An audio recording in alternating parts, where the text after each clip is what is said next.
Hello students, अपन discuss कर रहे थे स्पेशल सेंसेस के बारे में। तो स्पेशल सेंसेस के अंदर अपन आई के बारे में पढ़ रहे थे। अब अपन स्टार्ट करते हैं वहीं से जहाँ पे अपन ने अपनी लास्ट वीडियो में स्टॉप किया था। तो आज अपन देखते हैं फोटो रिसेप्टर्स के बारे में कि फ़ोटो रिसेप्टर्स क्या होते हैं।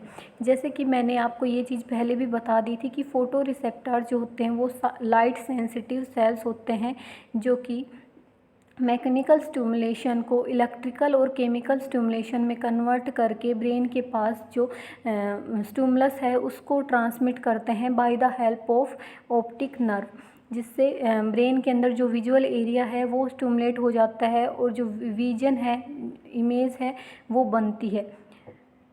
तो आज अपन देखते हैं फोटो रिसेप्टर सेल्स के बारे में कि जो फोटो रिसेप्टर सेल्स होते हैं वो अपनी आई का जो रेटिना पोर्शन होता है वहाँ पे सिचुएटेड होता है।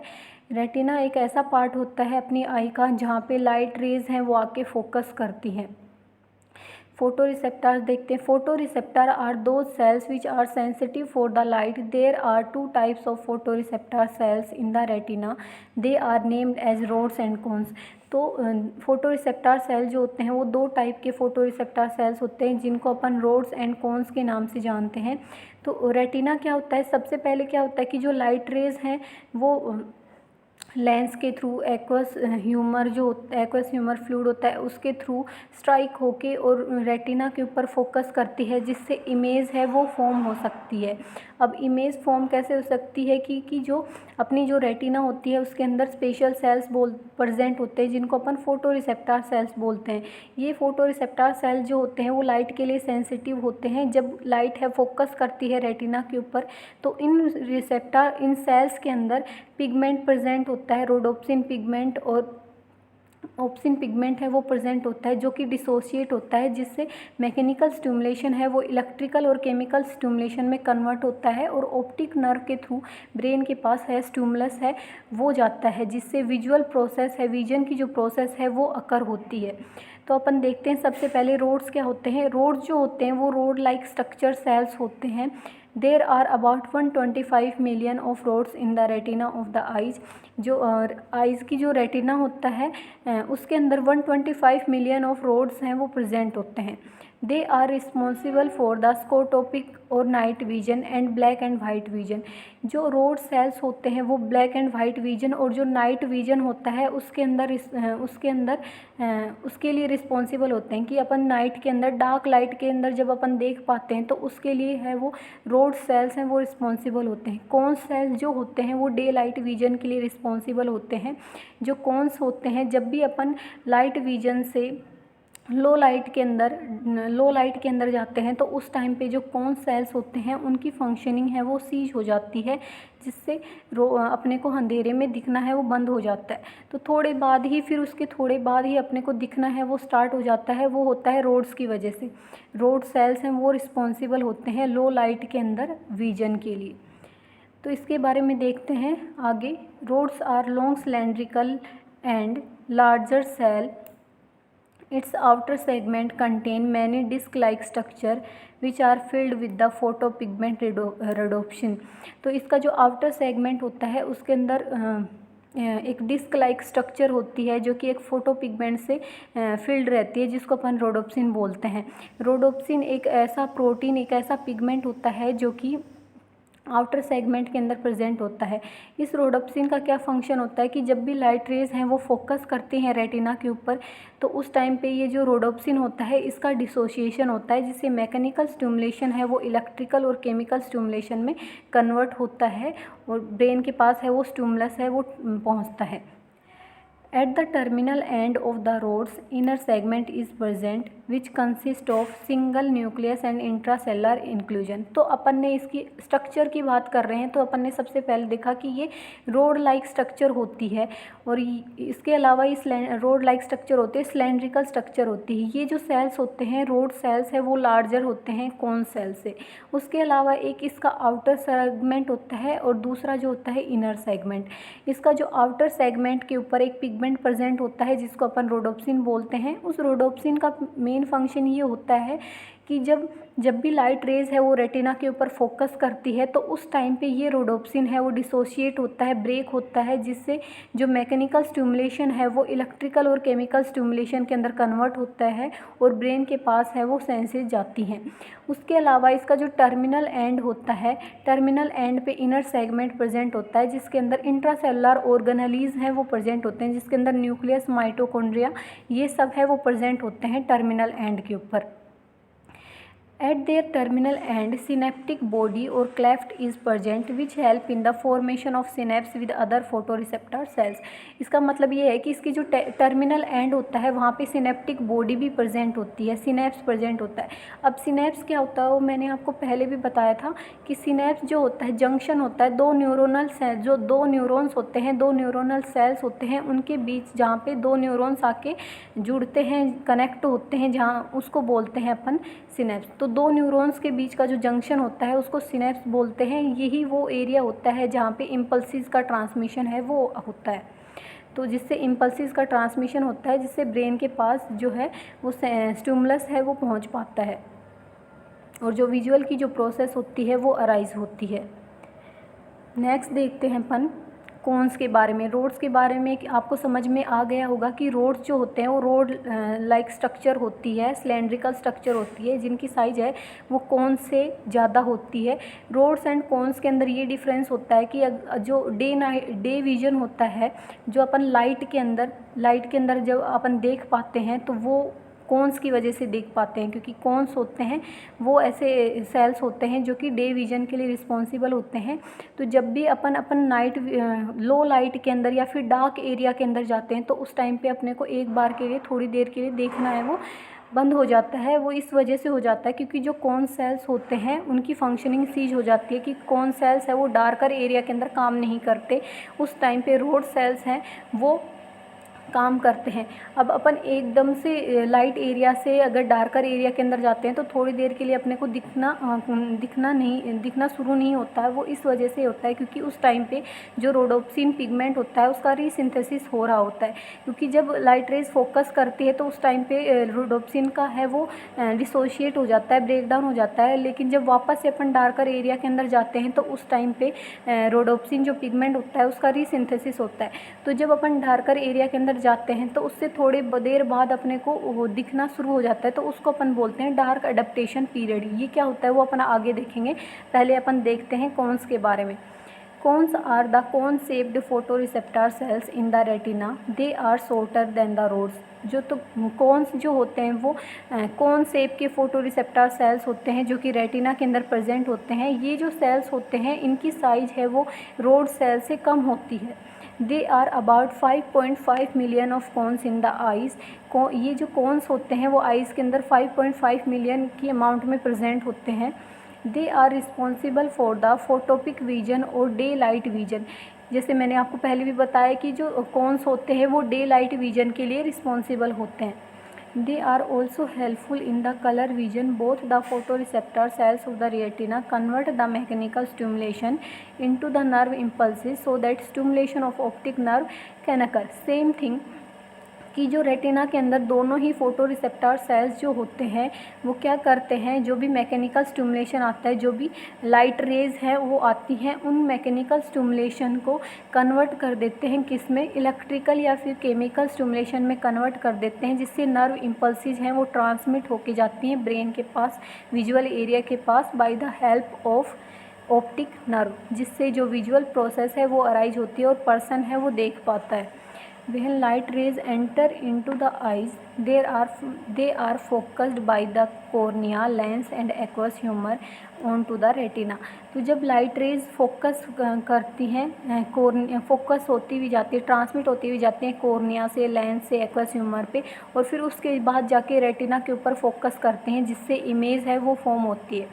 The photo pigment rhodopsin of the rods and iodopsin of the cones of the photoreceptor cell dissociate as a result of stimulation of the light rays convert into the chemical stimulation. Same thing मैंने आपको पहले ही ये चीज़ बता चुकी हूँ already कि जब भी लाइट रेज फोकस करती हैं रेटिना के ऊपर तो उस टाइम पे जो ये रोडोप्सिन पिगमेंट होता है, एक प्रोटीन होता है ये पिगमेंट जो कि रोडोप्सिन पिगमेंट है वो रोड्स के अंदर प्रेजेंट होता है। उसके अलावा आयोडोप्सिन पिगमेंट जो होता है जो कि कोन्स के अंदर प्रेजेंट होता है। इन पिगमेंट का क्या होता है, डिसोसिएशन होता है, ब्रेकडाउन होता है, जिससे मैकेनिकल स्टिमुलेशन है वो इलेक्ट्रिकल स्टिमुलेशन के अंदर कन्वर्ट होता है और इम्पल्सिस हैं उनका ट्रांसमिशन होता है। And the optic nerve fibre stimulation and optic nerve fibers stimulate, they carry the sensation from eyes to the brain. Visual area and image of the object forms. This physiology of vision continues throughout the day. ये जो physiology होती है वो पूरे दिन चलती है कि जो ऑप्टिक नर्व फाइबर्स होते हैं वो स्टिमुलेशन लेके जाते हैं ब्रेन के विजुअल एरिया के पास, जिससे है जिससे पर्सन है वो देख पाता है। और ये जो फिजियोलॉजी होती है वो पूरे दिन है वो चलती है। For night vision rods are helpful for a person to become able to see in the dark at night. Resynthesis of rhodopsin and its breakdown is essential. The time period is required to resynthesize rhodopsin. It's returned back to the eyes from liver and stimulation of nerves so that image form is called as dark adaptation time. It depend on the availability of vitamin A in the body. Same thing मैंने आपको बताया कि जैसे impulses के transmission के लिए और mechanical stimulation को इलेक्ट्रिकल और केमिकल स्टिमुलेशन के अंदर कन्वर्ट करने के लिए जो रोडोप्सिन पिगमेंट होता है जो कि नाइट विजन के अंदर काम करता है, तो रोडोप्सिन पिगमेंट का है डिसोसिएशन होता है जिससे इलेक्ट्रिकल इम्पल्सिस हैं वो जनरेट होती हैं और ब्रेन के पास है वो मैसेज है वो सेंड होता है। तो इसके लिए क्या होता है, जब रोडोप्सिन पिगमेंट का डिसोसिएशन हो जाता है तो इसकी वजह से अपन नाइट टाइम के अंदर जो डार्कर एरिया है उसके अंदर देख पाते हैं। लेकिन जब वापस से अपन डार्कर एरिया के अंदर जाते हैं तो वापस से ज़रूरत होती है कि रोडोप्सिन पिगमेंट का रीसिंथेसिस होता है। तो जो रोडोप्सिन पिगमेंट है वो लीवर से आता है आइज़ के अंदर। और ये जो टाइम पीरियड होता है जब अपन डार्कर एरिया के अंदर जाते हैं तो उससे जब सडनली अपन डार्कर एरिया के अंदर जाते हैं तो उस टाइम पे अपने को देखना स्टार्ट नहीं होता, उसके थोड़ी देर बाद है वो अपन देख पाते हैं डार्कर एरिया के अंदर, क्योंकि उस टाइम पे रीसिंथेसिस हो रहा होता है किसका, रोडोप्सिन पिगमेंट का। तो ये जो पीरियड होता है जब अपन डार्कर एरिया के अंदर जाते हैं और उसके थोड़ी देर बाद अपन है देखना शुरू कर देते हैं डार्कर एरिया के अंदर भी, उसको अपन बोलते हैं डार्क अडेप्टेशन टाइम। और ये पूरी जो प्रोसेस होती है वो डिपेंड करती है विटामिन ए की अवेलेबिलिटी के ऊपर। अब अपन देखते हैं optic nerve and optic pathway क्या होता है। Optic nerve forms after the union of the fibers from the retina of the eyes. Both optic nerve consist of two types of fibers, one from the nasal side of the retina and other from the temporal side of the retina. They pierce the choroid and sclera layer of the eyeball, passes through the orbit bone. इसका मतलब ये है कि जो दोनों ही optic nerve होती हैं वो दो फाइबर्स से मिलके बनी हुई होती हैं। दोनों ही ऑप्टिक नर्व के अंदर दो फाइबर्स होते हैं। एक फाइबर्स तो जो कि नेजल जो आई की जो नेजल साइड होती है वहाँ से निकलता है, और दूसरा जो फाइबर होता है वो टेम्परल साइड होती है वहाँ से निकलता है। तो मतलब एक फाइबर है वो यहाँ से निकलता है और जो दूसरा फाइबर है वो आई की इस साइड से निकलता है, जो कि बाद में यूनियन होकर आपस में जुड़ के ऑप्टिक नर्व का फॉर्मेशन करते हैं। तो जब ये इनका यूनियन हो जाता है तो उस टाइम पे जो ऑप्टिक नर्व फाइबर्स होते हैं वो कोरोइड लेयर और स्क्लेरा लेयर जो होती है उनको चीरते हुए आई बॉल से बाहर निकलते हैं ऑर्बिट बोन के थ्रू।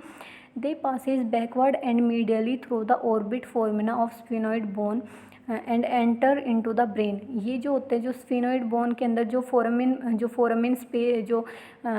बोले तो अपने जो होल प्रेजेंट होता है उसके थ्रू निकलती हुई ब्रेन के अंदर एंटर करती हैं।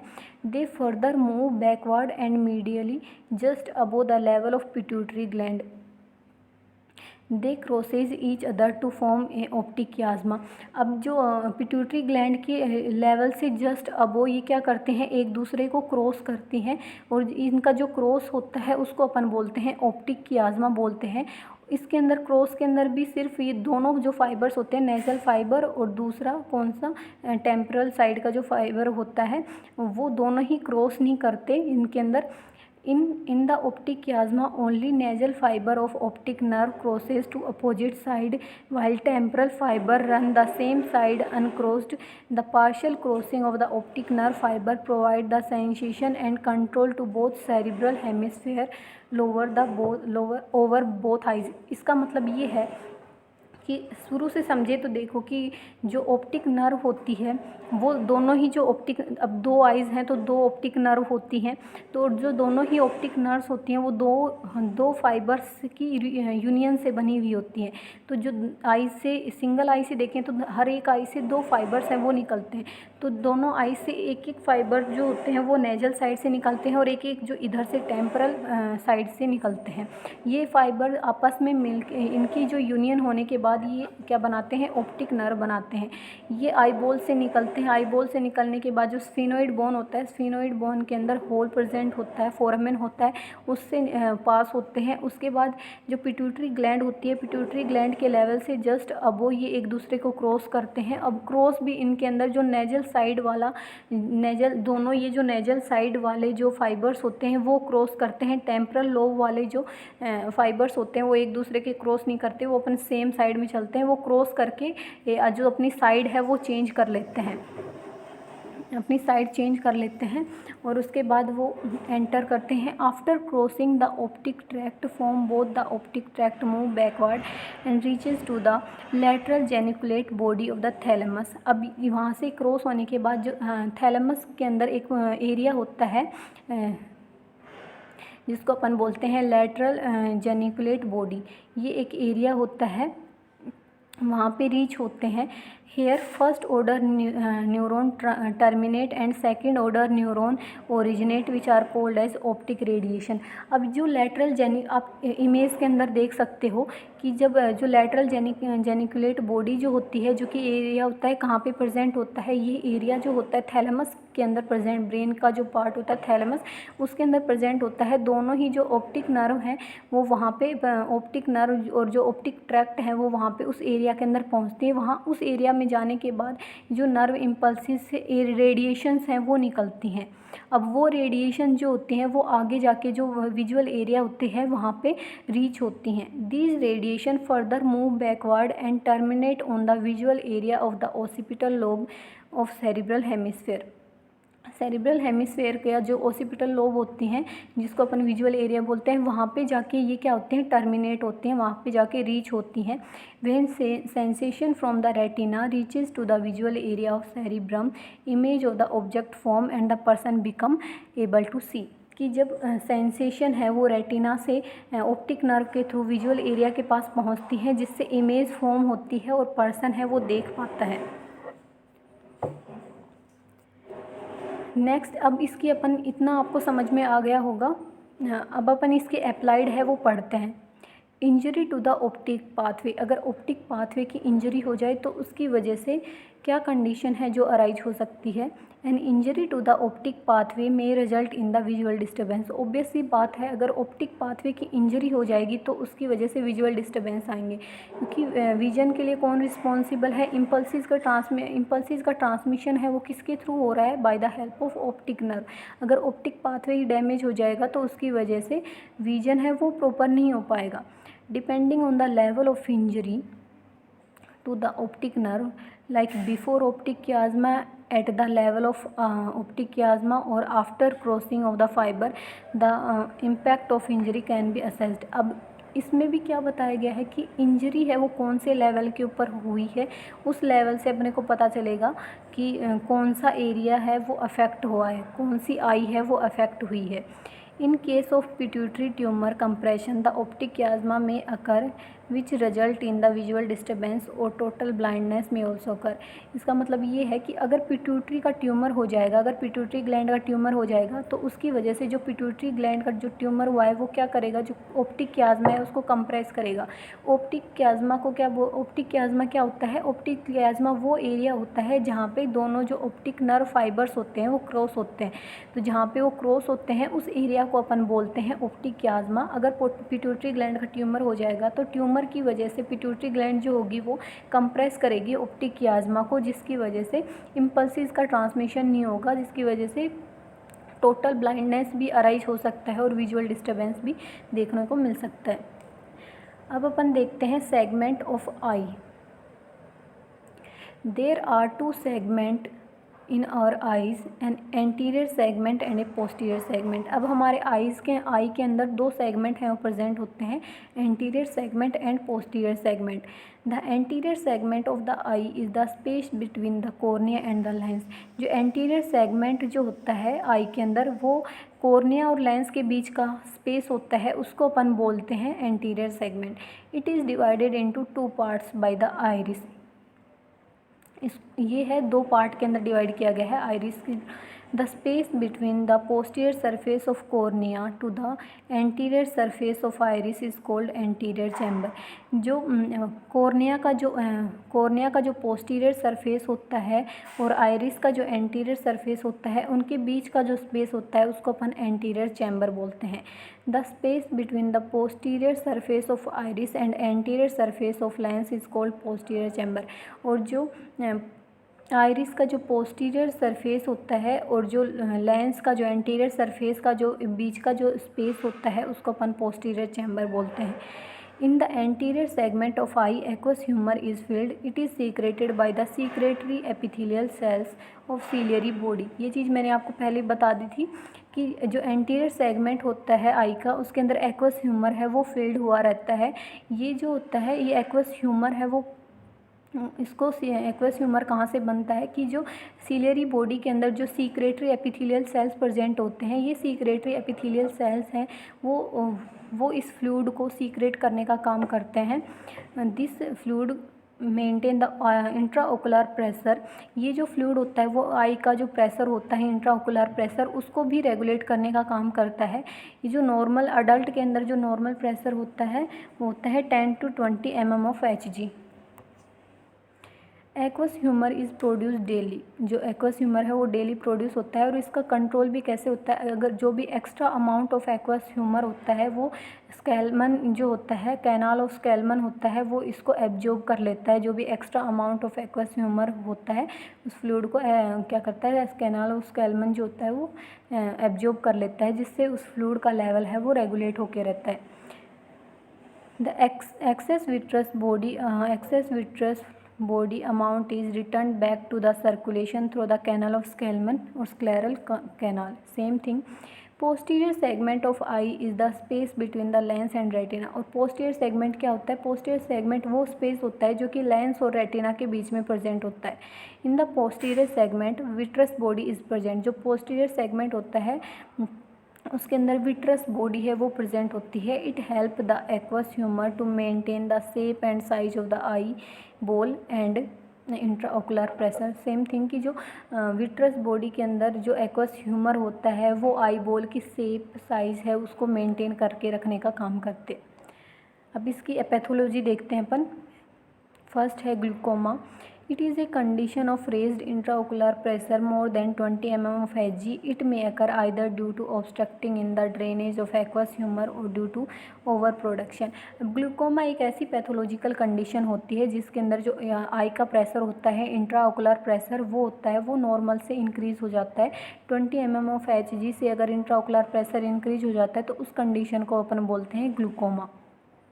ये कंडीशन अराइज हो सकती है या तो जो एक्वस ह्यूमर है उसका प्रोडक्शन है वो बढ़ रहा है, कोई भी पैथोलॉजिकल कंडीशन हो गई उसकी वजह से क्या हो रहा है कि जो एक्वस ह्यूमर का प्रोडक्शन है वो नॉर्मल से ज़्यादा हो रहा है, तो उसकी वजह से आईओपी बढ़ जाएगा। क्योंकि अगर प्रोडक्शन ज़्यादा होगा तो फ्लूइड ज़्यादा होगा, फ्लूइड ज़्यादा इंक्रीज़ होगा तो उसकी वजह से जो इंट्राओकुलर प्रेशर है वो इंक्रीज़ हो जाएगा। It is mainly of two type. ये दो टाइप का होता है, open angle and closed angle glaucoma. Glaucoma result in visual disturbances and if not managed eyeball may ruptured and even total blindness may occur। Glaucoma की वजह से visual disturbances आ सकते हैं और अगर इसको टाइम से मैनेज नहीं कर सकें तो उसकी वजह से जो टोटल ब्लाइंडनेस है वो कोज हो सकता है। अब ये तो अपन ने देखी पैथोलॉजी, उसके बाद अपन देखते हैं एक्स्ट्रा ओकुलर मसल्स। अब अपनी जो आइज़ होती हैं उनके अंदर दो टाइप की मसल्स हैं प्रेजेंट होती हैं, जिनको अपन बोलते हैं extra ocular muscles and intra ocular muscles. तो आज अपन एक्स्ट्रा ओकुलर मसल्स के बारे में पढ़ेंगे। अपनी आइज़ के अंदर अपनी आई के अंदर 7 एक्स्ट्रा ओकुलर मसल्स हैं वो प्रेजेंट होती हैं। एक्स्ट्रा ओकुलर मसल्स जो होती हैं वो अपनी आई की मूवमेंट के लिए रिस्पॉन्सिबल होती हैं। अब एक्स्ट्रा ओकुलर मसल्स हैं वो 7 टाइप की एक्स्ट्रा ओकुलर मसल्स प्रेजेंट होती हैं, जिसके अंदर 6 मसल्स तो ऐसी होती हैं जो कि अपनी आई की मूवमेंट को कंट्रोल करने के लिए रिस्पॉन्सिबल होती हैं। उसके अलावा एक है 7th जो एक्स्ट्रा ओकुलर मसल्स होती हैं, जिसको अपन लिवेटर पाल्पेब्री मसल्स बोलते हैं। ये मसल जो होती है वो आईलिड की मूवमेंट के लिए रिस्पॉन्सिबल होती है। तो 6 मसल्स होती हैं जो कि आई की मूवमेंट के लिए रिस्पॉन्सिबल होती हैं, और जो 7th मसल्स होती है जिसको लिवेटर पाल्पेब्री मसल बोलते हैं अपन, वो अपनी आईलिड की मूवमेंट के लिए रिस्पॉन्सिबल होती है। तो अपन डिस्कस करते हैं एक्स्ट्रा ओकुलर मसल्स के बारे में। Extra ocular muscles are those group of muscles which are situated outside the eye ball. Extra ocular muscles वो मसल होती हैं जो कि अपनी जो आई बॉल के आउटसाइड में सिचुएटेड होती हैं। They remain attached from the bones of orbital cavity to the sclera of the eye ball. तो ये जो मसल्स होती हैं वो अपनी जो ऑर्बिटल कैविटी होती है उससे लेके अपना जो स्क्लेरा पार्ट होता है आई बॉल का, उससे अटैच्ड होती हैं। अब अपन देखते हैं types. Extra ocular are divided into 2 group. जो एक्स्ट्रा ओकुलर मसल्स हैं उनको 2 ग्रुप के अंदर डिवाइड किया गया है। तो सबसे पहले जो है रेक्टी मसल्स और दूसरी होती है ओब्लिक मसल्स। रेक्टी मसल्स के अंदर देखते हैं, recti muscles are those type of extra ocular muscles which run straight. They are of 4 types. ये वो मसल्स होती हैं जो कि स्ट्रेट रन करती हैं। ये 4 टाइप की होती हैं, जिसके अंदर सबसे पहले देखते हैं superior rectus muscles. They rotate the eye ball upward. ये जो होती हैं वो आई बॉल को ऊपर की तरफ रोटेट करने के लिए रिस्पॉन्सिबल होती हैं। They are supplied by the oculomotor third cranial nerve. और ये जो होती है वो थर्ड क्रेनियल नर्व के थ्रू सप्लाइड होती हैं। नेक्स्ट होती है inferior rectus muscle. They rotate the eye ball downward. ये जो होती है आई बॉल की डाउनवर्ड मूवमेंट के लिए रिस्पॉन्सिबल होती है। ये भी जो थर्ड क्रेनियल नर्व होती है ओक्यूलोमोटर नर्व, उसके लिए उसके थ्रू कंट्रोल की जाती है। नेक्स्ट होती है medial rectus muscle. They rotate the eye ball inward और medially and supplied by oculomotor nerve. ये जो मसल होती है वो आई बॉल की इनवर्ड और मीडियल मूवमेंट करवाती है। Lateral rectus muscle. They help in rotating the eye ball outward और लैटरली। ये जो मसल होती है वो अपनी आई बॉल की लैटरल और आउटवर्ड मूवमेंट के लिए रिस्पॉन्सिबल होती है।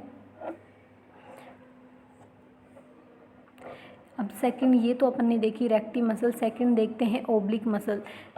These extra ocular muscles do not run straight course but they have a curved और ओब्लिक कोर्स। ये जो होती हैं वो स्ट्रेट मूवमेंट नहीं करवाती। ये जो होती है वो ओब्लिक और कर्व्ड रोटेशन के लिए रिस्पॉन्सिबल होती हैं। ये 2 टाइप की होती हैं। इसमें फर्स्ट आती है superior oblique muscles. They help in rotating the eye ball downward and outward. ये जो होती है वो आई बॉल की डाउनवर्ड और आउटवर्ड मूवमेंट के लिए रिस्पॉन्सिबल होती है। उसके अलावा इनवर्ड मूवमेंट के लिए भी रिस्पॉन्सिबल होती है। ये जो होती है वो ट्रोक्लियर नर्व होती है जो कि फोर्थ क्रेनियल नर्व होती है, उसके थ्रू सप्लाइड होती है।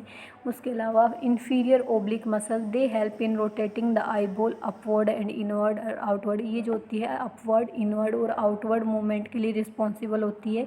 ये ओकुलोमोटर नर्व के थ्रू सप्लाइड होती है।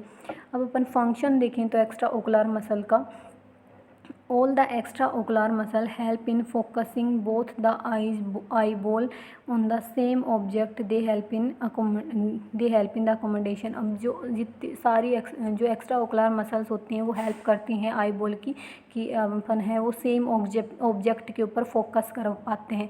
तो ये अकोमोडेशन में भी हेल्प करती हैं। अब अकोमोडेशन क्या होता है? अकोमोडेशन का मतलब होता है कि जब अपने को सेम एक चीज़ के ऊपर फोकस करना पड़ता है तो उस टाइप पे जो अपनी दोनों जो आई बॉल की मूवमेंट है वो सेम डायरेक्शन के अंदर होती है। तो वो किसकी सेम डायरेक्शन के अंदर किसकी वजह से होती है? वो एक्स्ट्रा ओकुलर मसल्स की वजह से, क्योंकि जो एक्स्ट्रा ओकुलर मसल्स होती हैं वो हेल्प करती हैं किसके अंदर? अकोमोडेशन के अंदर। तो देखते हैं अकोमोडेशन क्या होता है।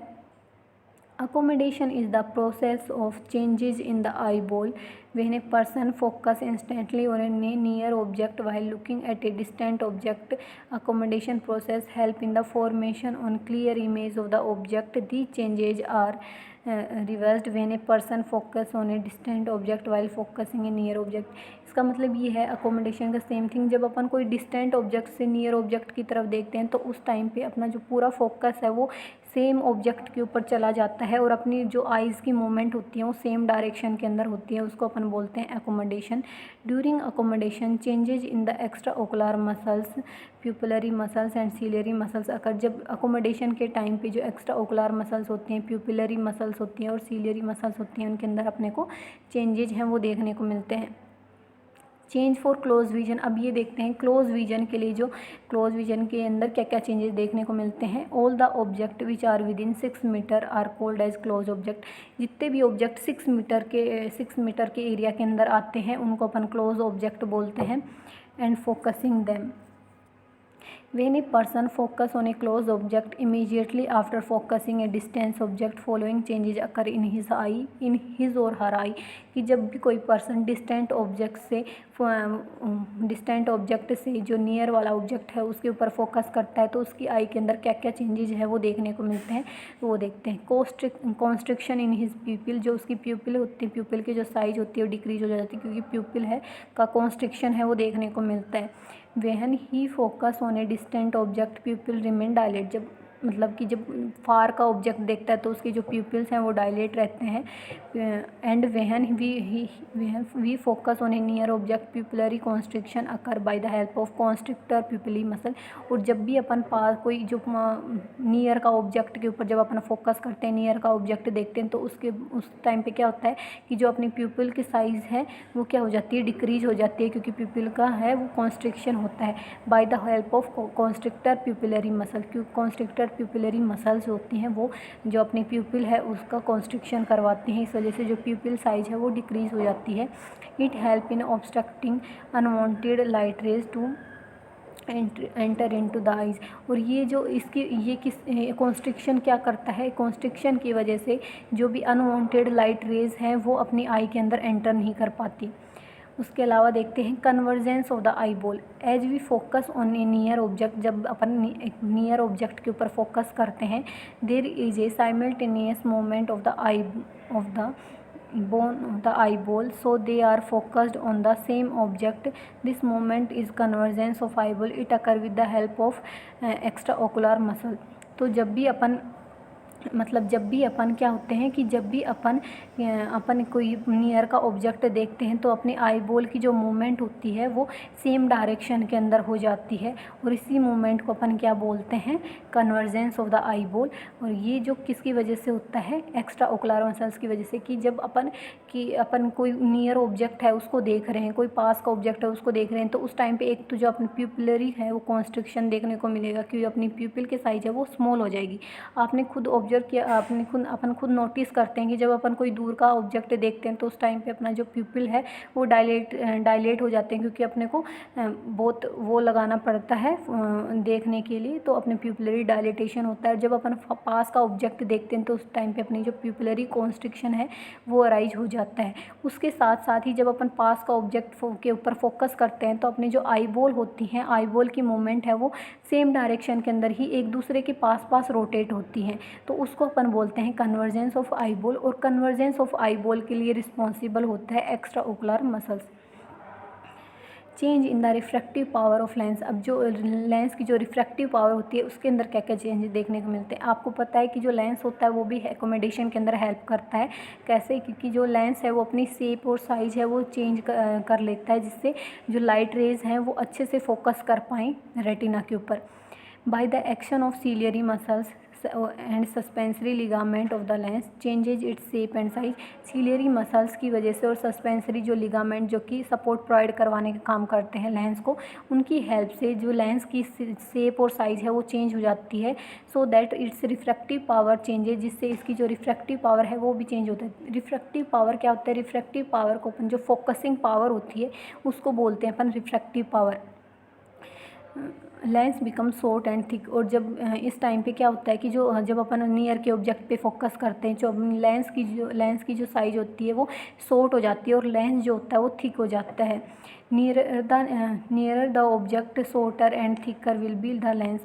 जितना पास का ऑब्जेक्ट होगा तो लेंस है वो उतना ही छोटा और मोटा हो जाएगा।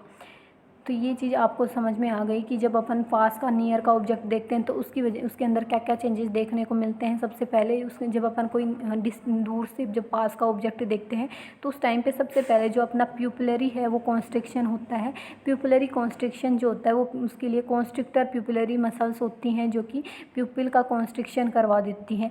उसके अलावा आईबॉल का कन्वर्जेंस होता है। कन्वर्जेंस मैंने आपको पहले भी समझाया था लास्ट वीडियो के अंदर। कन्वर्जेंस के अंदर क्या होता है कि अपनी जो दोनों आईबॉल होती हैं वो एक दूसरे के पास है वो रोटेट करती हैं, एक दूसरे के पास है, एक दूसरे के साथ में आके रोटेट करती हैं।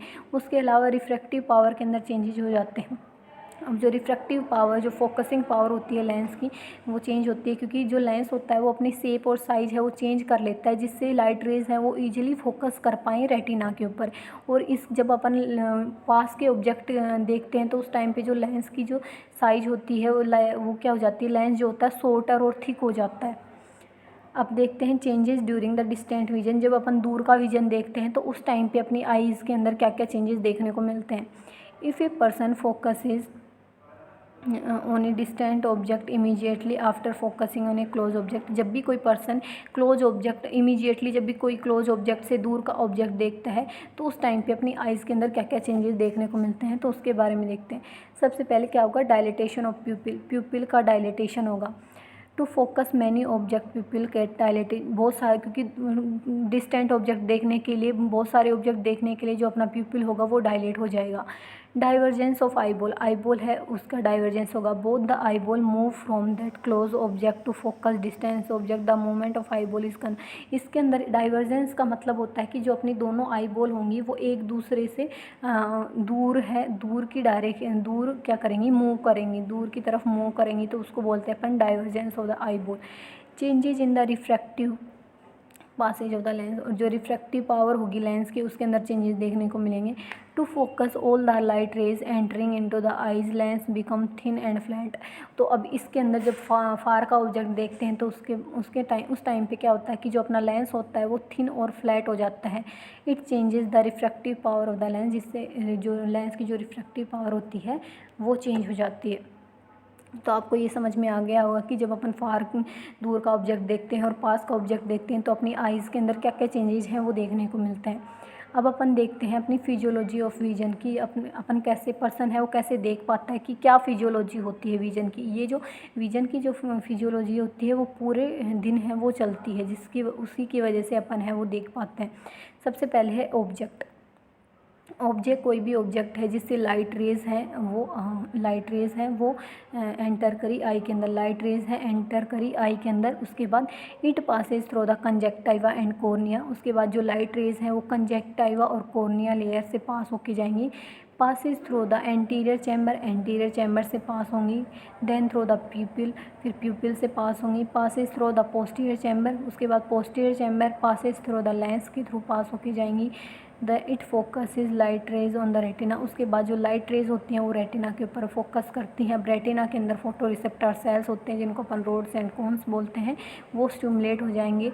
नर्व फाइबर है वो स्टिमुलेट हो जाएंगे। इम्पल्सिस का ट्रांसमिशन होगा। Nerve impulses passes through the optic tract. Optic nerve की हेल्प से जो इम्पल्सिस का ट्रांसमिशन होगा।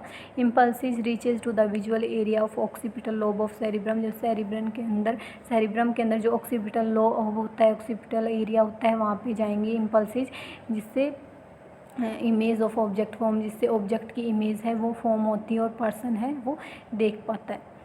सम optic nerve fibre also terminate on the cerebellum. जो कुछ ऑप्टिक नर्व फाइबर होते हैं वो सेरिब्लम के अंदर भी टर्मिनेट करते हैं along with the fibre of vestibular cochlear nerve and help in the maintenance of posture of the body. जो कुछ ऑप्टिक नर्व फाइबर्स होते हैं वो सेरिबेलम के अंदर भी टर्मिनेट होते हैं, जिससे जो बॉडी का जो पोस्चर होता है उसके अंदर मेंटेनेंस होने में हेल्प करता है। तो ये अपन ने देखा, आज अपन ने फोटो रिसेप्टर्स के बारे में पढ़ा। उसके अलावा अपन ने फिजियोलॉजी पढ़ी विजन की। उसके अलावा अपन जो नियर ऑब्जेक्ट और फार ऑब्जेक्ट पर देखते हैं तो अपनी आई के अंदर क्या क्या चेंजेज होते हैं वो देखे। एक्स्ट्रा ओकुलर मसल्स के बारे में पढ़ा। आई होप कि आपको ये वीडियो समझ में आई होगी। Thank you.